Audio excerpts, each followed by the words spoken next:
সরকারি চাকরিতে কোটা পুনর্বহালের প্রতিবাদে আবারও আন্দোলনে নেমেছেন দেশের বিভিন্ন বিশ্ববিদ্যালয়ের শিক্ষার্থীরা। আন্দোলনের অংশ হিসেবে সকালে বরিশাল বিশ্ববিদ্যালয়ের শিক্ষার্থীরা ক্যাম্পাসের সামনে মহাসড়ক অবরোধ করে বিক্ষোভ করেন। ফলে দক্ষিণ অঞ্চলের সাথে ঢাকা সহ সারা দেশের সড়ক যোগাযোগ বন্ধ হয়ে যায়। গত 1 জুলাই বৈষম্য বিরোধী ছাত্র আন্দোলন এর ব্যানারে কোটা বাতিলের দাবিতে আন্দোলনে নামেন ঢাকা বিশ্ববিদ্যালয়, জাহাঙ্গীরনগর বিশ্ববিদ্যালয়, জগন্নাথ বিশ্ববিদ্যালয়, চট্টগ্রাম বিশ্ববিদ্যালয়, রাজশাহী বিশ্ববিদ্যালয় এবং বরিশাল বিশ্ববিদ্যালয়ের শিক্ষার্থীরা।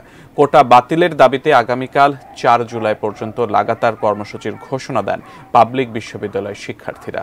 এ সময়ের মধ্যে দাবি মেনে নেওয়া না হলে পরবর্তী সময়ে অনির্দিষ্টকালের জন্য আন্দোলনে যাওয়ার হুঁশিয়ারিও দিয়েছেন তারা।